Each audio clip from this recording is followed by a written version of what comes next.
रम्यूणवढ्ढमाणं परमपाणं जिणं तिशुद्धेन वोच्छामि रयणसारं सायारण्यार्धं मीणम्। बोली श्री खजराज शांतिनाथ भगवान की जय। आचार्य श्री कुंद कुंद स्वामी की जय। हम सभी बड़े सौभाग्यशाली हैं जो हमें रयण सार जैसा महान ग्रंथ अध्ययन के लिए मिल रहा है। हम सभी विनय पूर्वक बहुमान के साथ इस ग्रंथराज का अध्ययन कर रहे हैं। आज हम दो गाथाओं का अध्ययन करेंगे, क्रमशः गाथा क्रमांक 20 और 21। ये दोनों गाथाएं बहुत सरल हैं। जो प्रकरण चल रहा है सुपात्र दान का फल, इसको ही आगे बढ़ाया जा रहा है और फल के रूप में क्या प्राप्त होता है ये वर्णन आगे आ रहा है। चलिए शुरू करते हैं। गाथा क्रमांक 20। उच्चारण। सत्तंग, सत्तंग आधा ता पूरा ता बिंदी, सत्तंग। रज्ज, रज्ज। नवनिहि, नवनिहि। भंडार, छड़ंग, छड़ंग। बल, 14, 14 आधा दा पूरा दा, 14। रयणम, रयणम ये पूरा एक शब्द है, एक लाइन है, एक शब्द है। सत्तंग रज्ज नवनिहि भंडार छड़ंग बल 14 रयणम, ये पूरा सामासिक पद है। क्षणवदि, क्षणवदि आधाणा पुराणा, क्षणवदि। सहस्सेत्थि, सहस्सेत्थि आधा सा पूरा सा एक ही मात्रा, आधा ता था छोटी एक ही मात्रा, सहस्सेत्थि। विहवम, विहवम, सहस्सेत्थि विहवम ये पूरा एक शब्द है। जाणौ, जाणौ। सुपत्तदान फलम, सुपत्तदान फलम। सत्तंग रज्ज नवनिहि, सत्तंग रज्ज नवनिहि। भंडार छड़ंग, भंडार छड़ंग बल 14 रयणम। भंडार छड़ंग बल 14 रयणम। क्षणवदि सहस्सेत्थि, क्षणवदि सहस्सेत्थि। विहवम जाणौ सुपत्तदान फलम, विहवम जाणौ सुपत्तदान फलम। बहुत सुंदर, बहुत अच्छी गाथा है। सुपत्तदान फलम, सुपत्त, सुपत्त पात्र, सुपात्र को दान, दान देने का फलम फल। सुपात्र के लिए दान करने से क्या फल प्राप्त होता है? पिछली गाथाओं में भी बताया गया, यहाँ भी बताया जा रहा है। मैं बार बार ये चिंतन करता हूँ कि आचार्य कुंद कुंद स्वामी जो कि पंचास्तिकाय में प्रवचन सार, समय सार, नियम सार, इन सभी ग्रंथों में इतना रहस्यमय गूढ़ प्रकरण प्रस्तुत करते हैं, वो जब रयण सार ग्रंथ लिखते हैं सागार और अंगारों के लिए, गृहस्थ और गृह त्यागी वृत्तियों के लिए, तब वो कितनी सरल तरीके से ये स्पष्ट करते हैं कि सुपात्र दान का फल कितना अच्छा है। वो हमें प्रेरित कर रहे हैं इस फल को बतलाकर। क्या है सुपात्र दान का फल? सत्तंग रज्ज, ऊपर वाली लाइन पूरा एक शब्द है क्योंकि विभक्ति लास्ट में लगी हुई है रयणम। अब यहाँ पर सत्तंग रज्ज ये सबसे पहला विशेषण हुआ, विशेषता हुई। दूसरा नवनिहि भंडार, तीसरा छड़ंग बल और चौथा 14 रयणम। इसके बाद फिर नीचे लिखा है क्षणवदि सहस्सेत्थि विहवम। इन 5 विशेषणों से सहित, इन 5 विशेषताओं से सहित सुपात्र दान का फल जाणौ, जानो, जाणौ, जानो, जाणौ, यह विधि एवं आज्ञा काल का अन्य पुरुष एक वचन का क्रिया रूप। क्या जानो? चक्रवर्ती पना है। चक्रवर्ती, सुपात्र दान का फल चक्रवर्ती पना है। चक्रवर्ती कैसा होता है, उसके पास क्या वैभव है? सत्तंग रज्य। सबसे पहला संधि विच्छेद करें, सत्त प्लस अंग, सत्त, ता में छोटा आ, अंग छोटा आ, यहां दोनों मिलकर बड़ा आ होना चाहिए था, लेकिन प्राकृत में ये नियम है कि संयुक्त अक्षर से पूर्व दीर्घ स्वर ह्रस्व हो जाता है। अंग में आधा अंगा और ग ये संयुक्त अक्षर माना गया, इसलिए वह इसके पूर्व वाला जो शब्द है स्वर ह्रस्व हो गया। सत्तंग, सत्य यानी सप्त, 7 अंग, रज्य राज्य, 7 अंगों वाला राज्य, ऐसा राज्य जिसके 7 अंग हैं। कौन कौन से हैं वो 7 अंग? स्वामी, राजा, ये पहला हुआ। दूसरा अमात्य, मंत्री, मंत्री भी होना चाहिए राज्य में। देश, देश का मतलब है कितना लंबा चौड़ा देश है, क्षेत्र है। दुर्ग, सेफ्टी के लिए दुर्ग आवश्यक है। इसके बाद 5वें नंबर पर भंडार या कोष, भंडार कोष भी होना चाहिए। स्वर्ण मुद्राएं कितनी है ये सब होना चाहिए। षडंग बल, 6 अंग वाला बल, बल का मतलब है सेना, 6 प्रकार की सेना देश की रक्षा के लिए, राज्य की रक्षा के लिए। और 7वें नंबर पर है मित्र।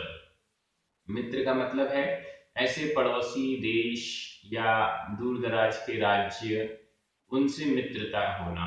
ये 7 प्रकार का अंग है जो कि राज्य का होता है। चक्रवर्ती के ये 7 अंग राज्य के होते हैं। इसके बाद है नवनिधि भंडार, नवनिधि रूप भंडार, नवनिधियां होती हैं। चक्रवर्ती के भंडार में 9 प्रकार की निधियां होती हैं। निधियों का मतलब होता है, निधि मतलब खजाना। 9 प्रकार की निधियां हैं। इनके नाम क्रमशः काल, महाकाल, माणवक, पिंगल, नैसर्प, पद्म, पांडुक, शंख और सर्वरत्न, ये 9 प्रकार की निधियां हैं। एक एक निधि आश्चर्यजनक कार्य को करने वाली है, ऐसी ये निधियां हैं 9 प्रकार की। इसका विस्तार यहाँ वीडियो में नहीं हो पाएगा, लेकिन अन्य ग्रंथों से आप इसका विस्तार देख सकते हैं, समझ सकते हैं। 7 अंग का विस्तार, 9 निधियों का विस्तार। इसके बाद क्या है? छडंग बल, छडंग बल, यहाँ छडंग का भी संधि विच्छेद कर लें।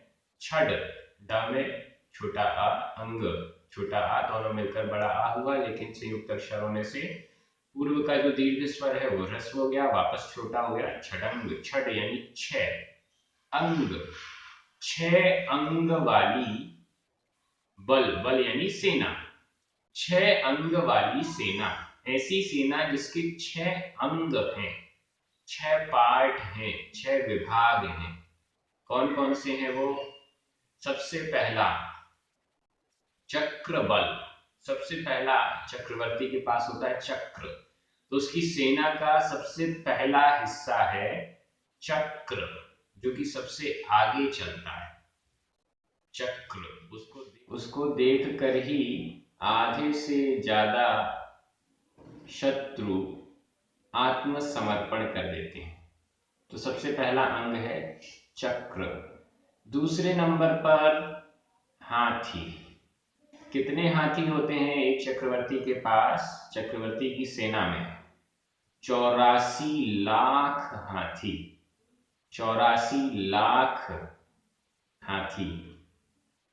रथ तीसरे नंबर पर, रथ ये भी 84 लाख होते हैं, 84 लाख रथ। फिर घोड़े, उत्तम नस्ल के घोड़े, उत्तम क्वालिटी के, उत्तम जाति के हृष्ट पुष्ट घोड़े, वो कितने हैं? 18 करोड़। 18 करोड़ घोड़े एक चक्रवर्ती की सेना में होते हैं। अब आप विचार कीजिए, इतनी बड़ी विशाल सेना जब 6 खंडों को जीतने के लिए निकलती है तो क्या क्या व्यवस्थाएं चक्रवर्ती को करनी होती है उस सेना को विश्राम कराने के लिए, उसका पड़ाव रखने के लिए, और भी न जाने कितनी कितनी। तो ये जो 9 निधियां हैं, आगे 14 रत्न बताए जाएंगे, ये सारी व्यवस्थाएं, अरेंजमेंट, ये सब निधियां, रत्न आदि बड़ी आसानी से करते जाते हैं। पर इतनी विशाल सेना को देखकर सारा का सारा जितना 6 खंड है उसके जितने भी राजा हैं सब नतमस्तक हो जाते हैं। तो यहाँ पर चौथे नंबर पर हो गए घोड़े। 5वें नंबर पर वीर योद्धा। वीर योद्धा, इनकी संख्या कितनी है? 84 करोड़। 84 करोड़ ये वीर योद्धाओं की संख्या है। अभी सामान्य सैनिक नहीं बताए हैं, ये तो योद्धा हैं। और इसके बाद 6वें नंबर पर है सेना। वो सेना कैसी है? देवों की और विद्याधरों की। देव और विद्याधरों की सेना, वो भी कितनी? असंख्य। असंख्य का मतलब होता है जिसे गिना नहीं जा सकता। इतनी बड़ी, इतनी विशाल सेना चक्रवर्ती की होती है। ये वैभव कहां से मिलता है? सुपत्र दान फलम। सुपात्र दान का ये फल है। वैसे तो हम चाहें, पूरा भारत देश भी चाहे तो इतनी बड़ी विशाल सेना करने में बहुत टाइम लगेगा और बहुत खर्च आएगा और कर भी नहीं पाना है, क्योंकि चक्र रत्न तो कोई ला नहीं पाएगा, चक्रवर्ती के पास ही होता है। और इतनी बड़ी सेना, कोई देवता भी नहीं आएगा हमारी सेना में भाग लेने के लिए, वहां तो असंख्यात होते हैं। ये सब पुण्य के फल से मिल सकता है। वर्तमान में हम सुपात्र दान करें तो अगले भाव में ये चक्रवर्ती पना भी मिल सकता है, लेकिन इस चक्रवर्ती पने को हम अर्जित करना चाहें पुरुषार्थ से, इम्पॉसिबल। आज का प्रश्न जो कि आपको कमेंट बॉक्स में लिखना है, जो चक्रवर्ती पना, 9 निधियां इत्यादि, ये सब दान के फल से तो मिल सकती हैं, लेकिन दान फल के अलावा ऐसा कोई पुरुषार्थ है जिसके द्वारा कोई व्यक्ति चक्रवर्ती बन सकता है? आप कहेंगे 6 खंड जीतने हैं, निकल जाते हैं, 6 खंडों को जीत लेंगे, तो क्या कोई व्यक्ति बिना पूर्व पुण्य के, बिना सुपात्र दान के चक्रवर्ती बन सकता है? ये प्रश्न है। इस पर आपको अपने कमेंट्स लिखने हैं, जो आपके मन में विचार आते हैं वो आपको लिखना है। आगे चलते हैं। 6 अंग बल हो गए और इसके बाद है 14 रयणम। 14, 14, 4, 10, 4 और 10 14। 14 रत्न, रैनम रत्न, 14 प्रकार के रत्न होते हैं चक्रवर्ती के पास। जब हमने बारसाणुपेक्षा ग्रंथ का स्वाध्याय किया था तब भी इन 9 निधियों इत्यादि का वर्णन आया था। वहां पर यह बताया गया कि चक्रवर्ती पना भी रहता है, मिलता है, लेकिन बहुत लिमिटेड समय के लिए, हमेशा के लिए नहीं मिलता है। अब यहाँ पर सुपात्र दान के फल के रूप में बताया जा रहा है कि ये चक्रवर्ती पना मिलता है। अब सुपात्र दान करने वाले को जो चक्रवर्ती पना, सांसारिक सुखोपभोग की सामग्रियां मिल रही हैं, वो भी क्षणिक तो रहेंगी, अभी हैं कल नहीं रहेंगी। लेकिन सुपात्र दान के फल से ये सभी सुखोपभोग की सामग्रियां कब तक रहेंगी? जब तक मोक्ष नहीं हो जाता तब तक, जब तक निर्वाण नहीं हो जाता तब तक सुपात्र दान के फल से चक्रवर्ती पना, महाराज पना, देवों में इंद्र पना, तीर्थंकर पना इत्यादि भी सुपात्र दान के फल से प्राप्त होता है, ऐसा आचार्य कुंद स्वामी कह रहे हैं। मतलब ये है कि सुपात्र दान करने से उसके फल स्वरूप जब तक संसार में है तब तक सुख और उपभोग की सभी सामग्रियों से सहित यह जीव बना रहता है, ऐसा हमें समझना चाहिए। तो इस दृष्टि से अब 14 रत्न, 14 रत्नों के नाम देख लीजिए, वो भी आपको स्क्रीन में दिखाई दे रहे हैं, अपनी कॉपी में नोट कर लीजिएगा। सबसे पहला है चक्र रत्न। चक्र रत्न, जैसे ही चक्र रत्न प्रकट होता है चक्रवर्ती की आयुधशाला में, चक्र रत्न प्रकट हुआ, वैसे ही ये सारी निधियां धीरे धीरे धीरे जो 14 रत्न हैं और निधियां हैं ये सब प्रकट होती जाती हैं। पहला हुआ चक्र रत्न, दूसरा है छत्र, छत्र रत्न, तीसरा असी, असी मतलब तलवार, विशिष्ट असी, दंड चौथे नंबर पर, पांचवें नंबर पर मणि या चूड़ामणि भी कह सकते हैं, छठवें नंबर पर काकिनी, काकिनी रत्न, सातवें नंबर पर चर्म रत्न, आठवें नंबर पर गृहपति। इन 14 रत्नों में कुछ अचेतन हैं और कुछ चेतन हैं। गृहपति, गृहपति का मतलब होम मिनिस्टर भी हम कह सकते हैं। 9वें नंबर पर सेनापति, डिफेंस मिनिस्टर। 10वें नंबर पर पुरोहित, पुरोहित को कौन सा मिनिस्टर कहेंगे? पुरोहित जो धार्मिक क्रियाएं, धार्मिक संस्कार आदि के लिए होता है। 11वें नंबर पर स्थपति जो बड़ी बड़ी बिल्डिंग्स बनवाता है, इंजीनियर वगैरह। 11वें नंबर पर। 12वें नंबर पर स्त्री रत्न, स्त्री रत्न का मतलब है जो चक्रवर्ती की पटरानी होती है उसे स्त्री रत्न कहा जाता है। 13वें नंबर पर हाथी और 14वें नंबर पर घोड़ा। ये स्पेशल वाला है, सेना में जो बताए गए थे वो तो सेना के रूप में थे, यहाँ स्पेशल हाथी और स्पेशल घोड़ा। ऐसे ये सारे 14 रत्न एकदम स्पेशल होते हैं, दान करने वालों को मिलते हैं, मेहनत करने वालों को नहीं मिलते। आगे चलिए, छन्नवदी, छन्नवदी, छन्नवदी सहस्सेथी विहवम।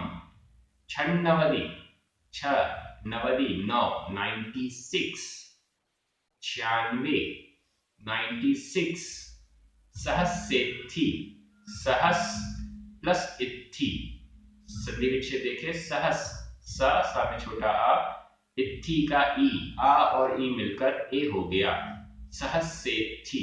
सहस यानी सहस्र, हजार, 96,000, 96,000 स्त्री रानियां, विहवम वैभव, 96,000 रानियां रूप वैभव, जिसके वैभव में रानियों की संख्या 96,000 है। 96,000 रानियां चक्रवर्ती की होती हैं, चाहे भरत चक्रवर्ती हो, पहले चक्रवर्ती या अंतिम चक्रवर्ती, सभी चक्रवर्तियों की नियम से 96,000 रानियां होती हैं।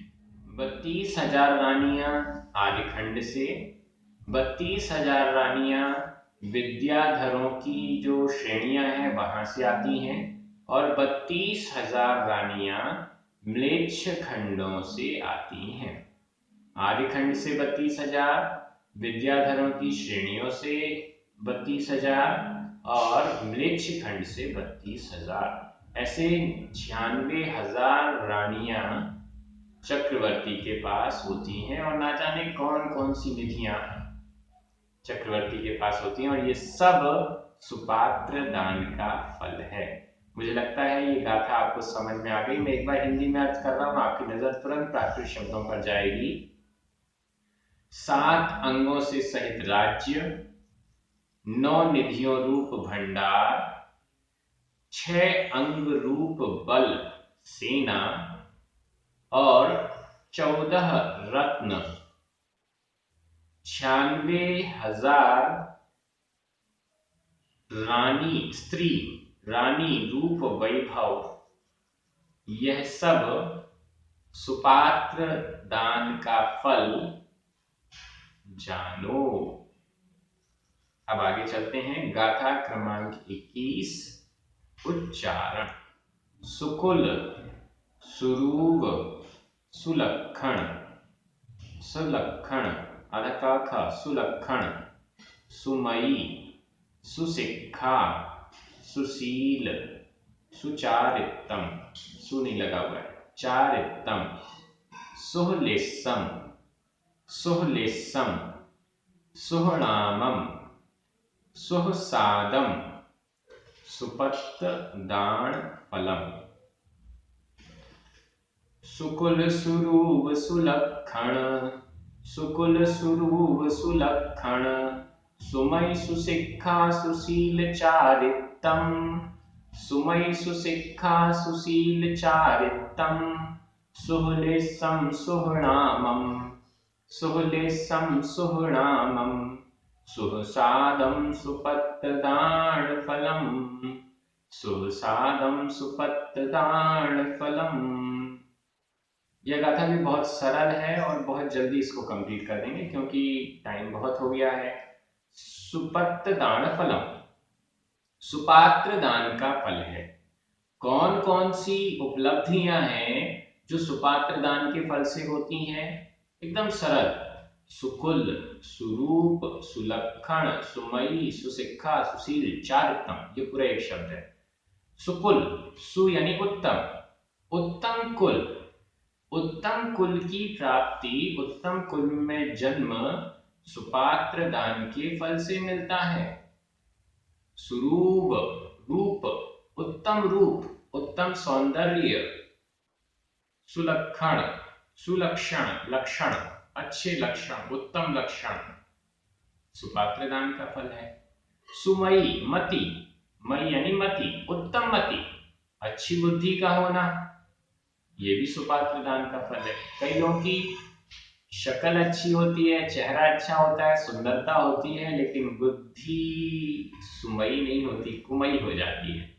तो सुमयी, उत्तम बुद्धि। सुशिक्षा, शिक्षा, उत्तम शिक्षा, बुद्धि तेज है लेकिन शिक्षा सही नहीं मिल पाई, गड़बड़ हो गया। सुशिक्षा, उत्तम शिक्षा, यह भी सुपात्र दान का फल है।